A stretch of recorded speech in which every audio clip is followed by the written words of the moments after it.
Salam analisa, salam kehidupan, salam sehat.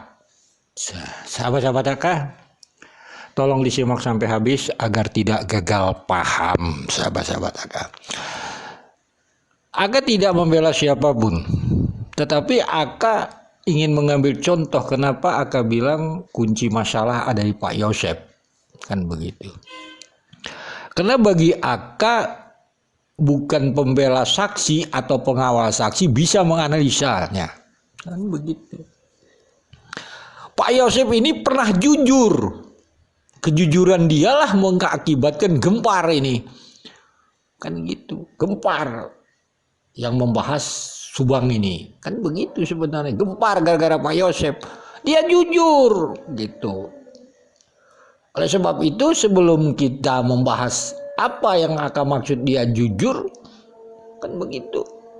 Mari kita dengar dulu potongan video ini, sahabat-sahabat AK. Pada pemeriksaan Rabu 29 September 2021 kemarin, Danu, keponakan Tuti Suhartini, korban pembunuhan ibu dan anak di Subang, menjalani pemeriksaan bersama Yoris dan istrinya. Saat pemeriksaan kemarin, Danu dikonfrontir oleh pernyataan Yosef. Sempat tak mengakuinya, Danu akhirnya membenarkan dirinya sempat datang ke rumah korban pada 15 Agustus 2021 lalu. Yoris bersama Danu memasuki ruangan Satreskrim Polres Subang pada Rabu 29 September 2021. Sahabat-sahabat AK, kita telah mendengarkan tadi bahwa Danu dikonfrontir bersama Pak Yosep, bahwa Danu mengakuinya. Kan begitu permasalahan itu tanggal 29 setelah diperiksa. Tapi lihat sebelum tanggal 29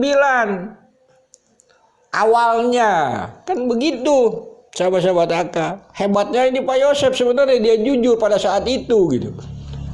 Berarti baru kira-kira tanggal 18 kejadian, berarti kurang lebih ya setengah bulan lah. Kan olah TKP pakai K9 ada yang diendus. Kita tidak tahu siapa namanya Mr. X. Lalu diperiksa Pak Yosep mungkin, lalu diterangkan Pak Yosep Mr. X ini adalah yang datang ke TKP tanggal 15. Kan begitu. Apa hasilnya gitu? Kan begitu. Setelah itu kita tahu ternyata Danu. Kan begitu. Lalu Danu ini sendiri pun di bulan September bila lihat rekam jejaknya digitalnya.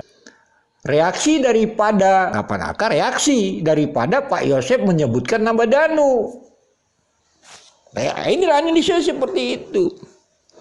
Lihat di channel-channel Poppy Amalia, HS dan sebagainya itu kan rata-rata di bulan September. Setelah Pak Yosep mengucapkan nama Danu tanggal 15 di sana. Apa? Pak Yosep lah katanya datang ke TKP. Seperti channel kemarin akan lihat kan? Kan begitu reaksi Danu.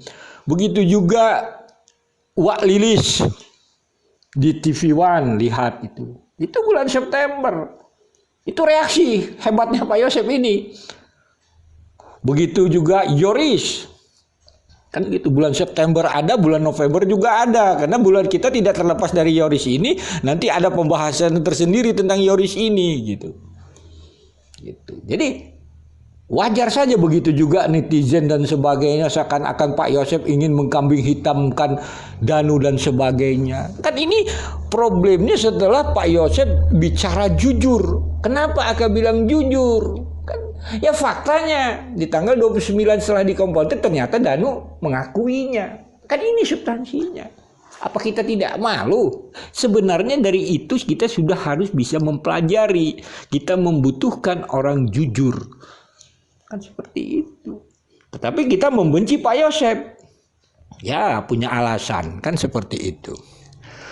Lalu kita masuk misalnya silahkan lihat Danu itu bulan September rata-rata bicara Pak Yosep, Wak Lilis dan para netizen seakan-akan mengkambing hitamkan Danu. Ternyata tanggal 29 Danu mengakui di pemberitaan ini. Selesai dia kan. Nah masih ada tetap berlanjut saudara Yoris.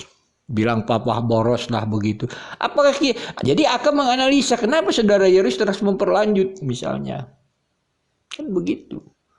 Karena kita menganalisa tidak terlepas dari keterangan saudara Dedi Dan tidak terlepas dari keterangan saudara Yoris bahwa kan saudara Yoris mengatakan ingin menutup sekolah, yayasan sampai pelaku ditangkap. Ada apa dia ingin menutup itu? Kan begitu. Lalu Pak Yosef mengangkat Dedi sebagai bendahara. Keterangan Dedi di Koin 1000 bulan September, Oktober, November. Cair bos. Kan? Sebelum Yoris bergabung dengan papanya, dia bilang papa boros lah, inilah menyangkut yayasan itu sekitar bulan itu. Oktober, November. Silahkan jejak kita cari. Kalau bulan September itu tentang masalah campur aduk gitu Yoris. Kalau masalah itu. Kan begitu. Tentang Bu Mimin dibilang yayasan dan sebagainya. Lihat. September, Oktober, November. Setelah itu bergabung dengan papanya. Selesai itu masalah, nggak ada lagi kabar beritanya. Pak Yosef pernah jujur. Kan begitu. Ini yang Aka harapkan Pak Yosef itu harus jujur. Tetapi berat rasanya. Karena Pak Yosef hanya sekali pandangan Aka jujur tentang itu sudah gempar semua. Apalagi kalau Pak Yosef bisa mengatakan jujur seterusnya. Tetapi di sini masalahnya kan masalah uang. Anak sudah bergabung, ini ada masalah yayasan dan sekolah, isu-isu dan sebagainya. Sedangkan masalahnya Danu suka tidak suka adalah pekerja sekolah operator, Wahyu juga kepala sekolah, sedikit banyak mereka tahu tentang sekolah. Jadi sama-sama punya kartu kalau pandangan analisa Aka. Jadi wajar aja seperti ini. Berputar-putar, tapi Aka salut. Itu yang Aka inginkan kepada Pak Yosef, sebenarnya dialah kuncinya, bukan Danu. Ternyata faktanya dia ngehantam Danu sekali aja udah pada gempar. Kan ini contoh-contoh aja konkret lah gitu kan. Jadi kita harus terima kebenaran itu. Tapi rata-rata kesimpulan kasus ini tidak terungkap ujung-ujungnya karena mereka rasanya sama-sama punya kartu lah.